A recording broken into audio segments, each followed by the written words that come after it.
आप देख रहे हैं सेवन न्यूज। मैं आपके साथ मोहम्मद सलमान जुनैदी। ನಮ್ಮ ಜೂನಿಯರ್ ಪ್ರಮೋದ್ ಮುತಾಲಿಕ್ ಯತ್ನಾಳ ಏನು ಅವ್ರ ಬಗ್ಗೆ ಸ್ವಲ್ಪ ಸ್ಪಷ್ಟೀಕರಣ ನಿನ್ನೆ ಹೇಳಿದ್ದು. ಯಾಕೆ ಜೂನಿಯರ್ ಪ್ರಮೋದ್ ಮುತಾಲಿಕ್ ಅಂತ ಯಾಕೆ ಹೇಳಕತ್ತೀನಿ ಅಂದ್ರೆ ಅವ್ರ ಪರಿಸ್ಥಿತಿ ಮುತಾಲಿಕ್ಕಿಂತ ಪರಿಸ್ಥಿತಿ ಗಂಭೀರ ಆಗ್ಬೇಕಿತ್ತು. ಯಾಕಂದ್ರೆ ಹೆಂಗೆ ಆಗ್ತದಂದ್ರೆ ಯಾಕೆ ಹೇಳಕತ್ತೀನಿ ಅಂದ್ರೆ ಜೂನಿಯರ್ ಪ್ರಮೋದ್ ಮುತಾಲಿಕ್ ಯತ್ನಾಳ ಅಂತ ಯಾಕೆ ಹೇಳಕತ್ತೀನಿ ಅಂದ್ರೆ ಈಗ ನೋಡ್ರಿ ಮುತಾಲಿಕ್ ಸಾಕಷ್ಟು ನಾ ಹಿಂದೂ ಹೀರೋ, ನಾ ಹಿಂದೂ ಹುಲಿ ಅಂತ ಹೇಳಿ ಅವ್ನ ಜೀವನ ತುಂಬ ಎಲ್ಲ ಹಿಂದೂ ಪರವಾಗಿ ಅವು ಇವು ಬರೀ ಇತರ ಮುಸಲ್ಮಾನ ಬಗ್ಗೆ ಕೆಟ್ಟ ಶಬ್ದ ಹೇಳಿ ಅವನ ಹೀರೋ ಆಗ್ತೀನಿ, ಲೀಡರ್ ಆಗ್ತೀನಿ ಅಂಥೇಳಿ ಭಾಳಷ್ಟೆಲ್ಲ ವಿಚಾರ ಮಾಡ್ಕೋತ ಈಗ ಎಲ್ಲಿಗೆ ಬಂದಿತ್ತು ಪರಿಸ್ಥಿತಿ ಮುತಾಲಿಕ್ ಅದನ್ನು ನೀವು ಅರ್ಥ ಮಾಡ್ಕೊರಿ. ಈಗ ಮುತಾಲಿಕ್ ಮೊನ್ನೆ ಹೋದ ಇಲೆಕ್ಷನ್ ಸಹಿತ BJPಗೆ ಕೈಕಾಲು ಬಿದ್ದ ಆತ ಕ್ಯಾಮ್ರಾ ಮುಂದೆ ನಿಮ್ಮೆಲ್ಲ ಮಾಧ್ಯಮದವ್ರ ಮುಂದೆ ಗಳು ಅಂತೇಳಿ ಆತ ನಾನು ಟಿಕೆಟ್ ಕೊಟ್ಟಿಲ್ಲ, ಇಷ್ಟೆಲ್ಲ ನಾ ಹಿಂದೂ ಇದ್ದೀನಿ ಅಂತ ಹೇಳಿದ್ರು ಸಹಿತ ನನಗೆ ಕೊಟ್ಟಿಲ್ಲ ಅಂತೇಳಿ ಹೇಳ್ದ. ಇವತ್ತು ಎರಡು ಕಡೆ ಜೂನಿಯರ್ ಮುತಾಲಿಕ್ ಅವಾಗ ನಿಂತಿದ್ರು, 2,000 ಓಟ್ ತೊಗೊಂಡಿಲ್ಲ. ಅಂದ್ರೆ ಜನ ಏನದಾರ ಭಾಳ ಇವತ್ತಿನ ದಿವಸ ನಮ್ಮ ಕರ್ನಾಟಕ ಜನ ಭಾಳ ಹುಷಾರದಾರ, ಬುದ್ಧಿವಂತರದಾರ. ಇವತ್ತು ತೊಗಾಡಿ ಅಂದ ಪರಿಸ್ಥಿತಿ ಏನಾಗ್ಯದ ನೋಡ್ರಿ ನೀವು. ಪ್ರವೀಣ್ ತುಗಾಡಿ ಇಲ್ಲ ಹೆಸರು ಕೇಳಕ್ಕೆ ಬರ್ತದೆ ಅದಕ್ಕೆ ಎಲ್ಲರೂ ಕೇಳಿದ್ರೆ ಪ್ರವೀಣ್ ತುಗಾಡಿ ಬಗ್ಗೆ ಒಂದು ಪರಿಸ್ಥಿತಿ ಏನಾಗ್ಯದ ಅಂದ್ರೆ ಆರಾಮಿಲ್ಲ. ಅವನಿಗೆ ಒಂದು ಪರಿಸ್ಥಿತಿ ದವಾಖಾನೆಗೆ ಒಯ್ದು ತೋರಿಸ್ಲಾಕ ಸಹಿತ ಯಾರೂ ದಿಕ್ಕಿಲ್ಲ. ಅವ್ನಿಗೆ ಪ್ರವೀಣ್ ತೊಗಾಡಿ ಅಂತ ಪರಿಸ್ಥಿತಿ ಅಲ್ಲಿಗೆ ಬಂದದ ಇವತ್ತು.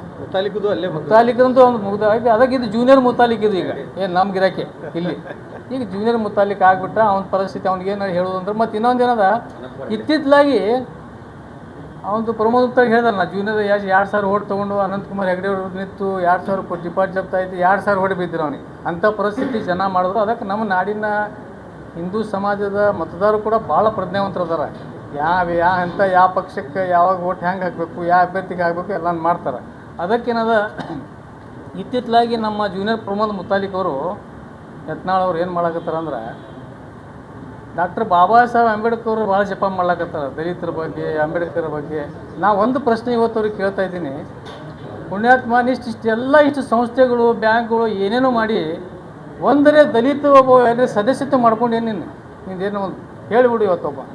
ಒಬ್ಬ ನೌಕರಿ ತೊಗೊಂಡು ಅಥವಾ ಯಾವುದಾದ್ರು ಸಂಸ್ಥೆ ಒಳಗೆ ನಿರ್ದೇಶಕ ಆಗಲಿ ಸದಸ್ಯತೆ ಅಂತೇಳಿ ಯಾರಿಗೆ ಸುಮ್ಗೆ ಬೋಗಸ್ ಏನಾರ ಭಾಳ ದಲಿತರ ಬಗ್ಗೆ ಇಷ್ಟು ಕಾಳಜಿ ಮಾತಾಡೋದಂದ್ರೆ ಏನಿಲ್ಲ. ಒಂದು ಸಂಸ್ಥೆ ಒಳಗೆ, ಬ್ಯಾಂಕ್ ಒಳಗೆ ಎಲ್ಲ ಕಡೆ ನೀವೊಂದು ನಿಂದು ಏನು ಸಮಿತಿ ಮಾಡಿ ಅಥವಾ ಮತ್ತು ಏನಾರ ಒಂದು ಒಂದು ದಲಿತ ವಿದ್ಯಾರ್ಥಿ ನಿನ್ನ ಸಂಸ್ಥೆ ಒಳಗೆ, ಶಿಕ್ಷಣ ಸಂಸ್ಥೆ ಒಳಗಾಗಲಿ ಒಂದು ದಲಿತ ವಿದ್ಯಾರ್ಥಿಗಳೇ ಫ್ರೀ ಸೀಟ್ ತೊಗೊಂಡಿದ್ದ ಇದ್ರೆ ಹೇಳಿ ನೀವು. ಇವತ್ತು ಏನು ಅಂಬೇಡ್ಕರ್ ಬಗ್ಗೆ ಆ ಪಾರ್ಟಿಷನ್ ಆಫ್ ಇಂಡಿಯಾದು ತಿರುಗಿ ಮುರುಗಿ ಅದು ಒಂದು ಪುಸ್ತಕ ಯಾವ ಹೇಳ್ಯಾನೋ ಪುಣ್ಯಾತ್ಮಗ ಎಲ್ಲಿ ಪುಸ್ತಕ ಓದಾನೋ ಗೊತ್ತಿಲ್ಲ. ಅದಕ್ಕೆ ಆ್ಯಕ್ಚುಲಿ ಪಾರ್ಟಿಷನ್ ಆಫ್ ಇಂಡಿಯಾದು ಎಲ್ಲ ಎಡಿಷನ್ಗಳು ಓದಬೇಕು. ಅವಾಗ ಡಾಕ್ಟರ್ ಬಾಬಾ ಸಾಹೇಬ್ ಅಂಬೇಡ್ಕರ್ ಅವರು ಈ ದೇಶದ ಬಗ್ಗೆ, ಈ ದೇಶದ ಎಲ್ಲ ಸಮಾಜದ ಬಗ್ಗೆ ಯಾವ ರೀತಿ ಒಂದು ಸಂದೇಶವನ್ನು ಕೊಟ್ಟಿದ್ರು ಗುರುತಾಗ್ತದೆ. ಇವತ್ತು ಏನಾಗಲಾಗತ್ತೆ ಬರೀ ಇವತ್ತು ನಿನ್ನೆ ಒಂದು ಭಾಳ ಕೆಟ್ಟ ಮಾತು ಹೇಳಿದ್ರು.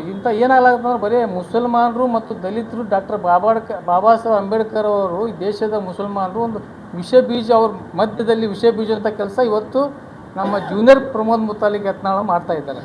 ಅದಕ್ಕಾಗಿ ಇವತ್ತು ಎಲ್ಲರೂ ಶಾಣೆ ಅದಾರ, ದಲಿತರು ಶಾಣೆ ಅದಾರ, ಮುಸಲ್ಮಾನ್ಸ್ ಎಲ್ಲ ಜನಾಂಗದ ಜನ ಇವತ್ತು ಎಲ್ಲ ಶಾಣೆ ಅದಾರ. ಇವ್ರು ಏನು ಹೇಳಿದ್ರು ಎಲ್ಲಿದ ಇತಿಹಾಸ ಯಾವ ಪುಸ್ತಕ ಓದ್ಲಾಕತ್ತಾನ ಪುಣ್ಯಾತ್ಮ ಗೊತ್ತಿಲ್ಲ. ಇವತ್ತು ಪಾರ್ಟಿಷನ್ ಆಫ್ ಇಂಡಿಯಾ ಒಳಗೆ ಮೊಟ್ಟ ಮೊದಲನೇ ದೇಶದಲ್ಲಿ ಈ ಪಾಕಿಸ್ತಾನ ಡಿವೈಡ್ ಮಾಡಿಬಿಡ್ರಿ ಅಂತೇಳಿ ಹೇಳುವಂಥ ವ್ಯಕ್ತಿ ಯಾರಾದ್ರೂ ಮಹಾಪುರುಷ ಇದ್ರೆ ಡಾಕ್ಟರ್ ಬಾಬಾ ಸಾಹೇಬ್ ಅಂಬೇಡ್ಕರ್ ಇವತ್ತು.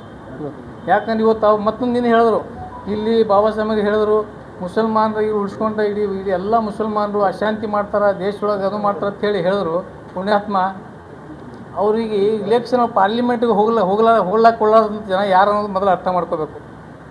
ಅವರಿಗೆ ಪಾರ್ಲಿಮೆಂಟ್ ಸದಸ್ಯತೆ ಮಾಡೋದ್ರಲ್ಲಿ ಪ್ರಮುಖ ಪಾತ್ರ ಮುಸಲ್ಮಾನರದ ಇವತ್ತು ಈ ದೇಶದೊಳಗೆ ಅವ್ರಿಗೆಲ್ಲ ಅರಿವಿತ್ತು. ಅದಕ್ಕಾಗಿ ಯಾವ ಮುಸಲ್ಮಾನ ಬಗ್ಗೆ ಆಗಲಿ ಅಥವಾ ಇನ್ನಿತರ ಜನಾಂಗದ ಬಗ್ಗೆ ಆಗಲಿ ಡಾಕ್ಟರ್ ಬಾಬಾ ಸಾಹೇಬ್ ಅಂಬೇಡ್ಕರ್ ಹೇಳಿಲ್ಲ.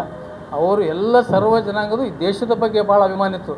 ಅವರು ಪಾರ್ಟಿಷನ್ ಆಫ್ ಇಂಡಿಯಾ ಒಳಗೆ ಇದು ದೇಶದ ಪಾಕಿಸ್ತಾನ ಬಾಂಗ್ಲಾದೇಶ ಹೊಡಿಬೇಡ ಅಂತ ಹೇಳಿ ಹೇಳಿದವರು ಅವ್ರು ಯಾಕೆಂದ್ರೆ ಇದರಿಂದ ದೇಶಕ್ಕೆ ಭಾಳ ಗಂಡಾಂತರ ಆಗ್ತದೆ, ಭಾರತ ಅಸ್ಥಿರತೆ ಆಗ್ತದೆ, ಅಖಂಡತೆ ಹೋಗ್ತದೆ, ಇದರಲ್ಲಿ ಮಿಲಿಟ್ರಿಗೆ ತೊಂದರೆ ಬರ್ತದೆ, ಪ್ರತಿಯೊಂದು ವಿಷಯದಲ್ಲಿ ಕೂಡ ಭಾರತ ದೇಶ ವೀಕ್ ಆಗ್ತದೆ ಅಂತ ಹೇಳಂತ doctor Baba Saheb partition of India ಪುಸ್ತಕ ಎಲ್ಲ ಓದಬೇಕು. ಇವತ್ತು ಎಲ್ಲಿ ಪೇಜ್ ತಂದು ಓದಾನೋ ಎಲ್ಲಿ ತಂದು ಓದ್ಲಾಕತ್ತ ಪುಣ್ಯಾತ್ಮ ಏನು ಒಟ್ಟು ಹುಡುಗರು ಇರ್ತಾರೆ ಮುಂದೆ ತಾಳಿ ಹೊಡ್ಸಾಕ ಏನು ಹೇಳ್ಬಿಡ್ತಾನೆ ಒಟ್ಟು. ಅದಕ್ಕಾಗಿ ನಿಜವಾದ ಇತಿಹಾಸ ಹೇಳಬೇಕು ಇವತ್ತು. ಈ ತಪ್ಪು ಇಂಥ ಎಲ್ಲ ಇದು ಇತಿಹಾಸ ಹೇಳಿದ್ರೆ ಯಾರು ಇವತ್ತು ಎಲ್ಲರೂ ಎಲ್ಲ ಇದರಲ್ಲಿ ವಿದ್ಯಾವಂತರದಾರ, ಓದ್ತಾರ, ತಿಳ್ಕೊತಾರ. ಅದಕ್ಕೆ ಇನ್ನೊಮ್ಮೆ ಆ ಪುಣ್ಯಾತ್ಮಗೆ ಹೇಳ್ತೀನಿ, ಪಾರ್ಟಿಷನ್ ಆಫ್ ಇಂಡಿಯಾದು ಪುಸ್ತಕ ನಿನ್ನ ಬಳಿ ಇದ್ದಿಲ್ಲ ಅಂದ್ರೆ ನಾವೇ ತಂದು ಕೊಡ್ತೇವೆ, ನಿನಗೆ ಎಲ್ಲ ಎಡಿಷನ್ ತಂದು ಕೊಡ್ತೇವೆ. ಇನ್ನೊಮ್ಮ ಮರ ಅದು ಎಲ್ಲ ಓದಿ ಏನದ ಈ ರೀತಿ ಏನದ ವಿಷ ಬೀಜ ತುಂಬುವಂಥದ್ದು. ಮುಸಲ್ಮಾನರು ಅಂಬೇಡ್ಕರ್ ಬಗ್ಗೆ ಭಾಳ ಅಪಾರವಾದಂಥ ಅಭಿಮಾನ ಇವತ್ತು ಮುಸಲ್ಮಾನ ಸಮಾಜದವರು ಇಟ್ಕೊಂಡಿದ್ದಾರೆ. ಅಂಥ ಒಂದು ವಿಷ ಬೀಜ ಇವತ್ತು ತಾವು ಇಂಥ ಎಲ್ಲ ಈ ಸುಳ್ಳು ಸೊಟ್ಟ ಇತಿಹಾಸ ಹೇಳಿ ಈ ರೀತಿ ಹೇಳಬಾರದು ಹೇಳಿ ಅವ್ನಿಗೆ ಮತ್ತೊಮ್ಮೆ ಈ ಸಂದರ್ಭ ಎಚ್ಚರಿಕೆ ಕೊಡ್ತೀನಿ. ಮತ್ತು ಇವತ್ತು ಒಂದು ಶೋಭಾಯಾತ್ರೆ ಕಾರ್ಯಕ್ರಮ ಕೂಡ ಇವತ್ತಿದೆ, ತಮಗೂ ಗುರ್ತಿದೆ. ಅದಕ್ಕಾಗಿ ನಾವು ಮಾನ್ಯ SP ಸಾಹೇಬರಿಗೆ ಇನ್ನೊಮ್ಮೆ ವಿನಂತಿ ಮಾಡ್ತೇವೆ. ಇವತ್ತು ನಮ್ಮ ಮಾಧ್ಯಮದ ಮುಖಾಂತರ ಇವತ್ತು ಮತ್ತೆ ಏನಾದರೂ ಅವಹೇಳನಕಾರಿ ಮಾತಾಡೋದಾಗಲಿ ಅಥವಾ ಯಾವುದೇ ಒಂದು ಕೋಮಿನ ಬಗ್ಗೆ, ಒಂದು ವ್ಯಕ್ತಿ ಬಗ್ಗೆ ಏನಾದರೂ ತಪ್ಪು ತಡೆ ಮಾತಾಡಿದ್ರೆ ಅದಕ್ಕೆ ಜಿಲ್ಲಾ ಆಡಳಿತ, ಪೊಲೀಸ್ ಇಲಾಖೆ ಹೊಣೆಗಾರಿಕೆ ಆಗ್ತದೆ ಸಂದರ್ಭ ಹೇಳಿಕ್ಕೆ ಇಚ್ಛೆಪಡ್ತೀನಿ. ಅದಕ್ಕಾಗಿ ಅವ್ರಿಗೆ ಮೊದಲೇ ತಾಕೀತು ಮಾಡಿ, ಆ ಜೂನಿಯರ್ ಮುತಾಲಿಕ್ ಏನು ಯತ್ನಾಳ್ ತಾಕೀತು ಮಾಡಬೇಕು. ತಾಕೀತು ಮಾಡಿ ಅನ್ನೋದು ಯಾವುದೇ ಅವಹೇಳನಕಾರಿ ಮಾತಾಡೋದು, ಭಾಷೆಗ ಏನಾದರೂ ಮಾತಾಡಬಾರ್ದು ಹೇಳಿ ಮೊದಲೇ ತಾಕೀತು ಮಾಡ್ಬೇಕಂತೇಳಿ ಮಾನ್ಯ SP ಸಾಹೇಬರಿಗೆ, ಜಿಲ್ಲಾಡಳಿತಕ್ಕೆ ತಮ್ಮ ಮುಖಾಂತರ ವಿನಂತಿ ಮಾಡ್ತೀನಿ.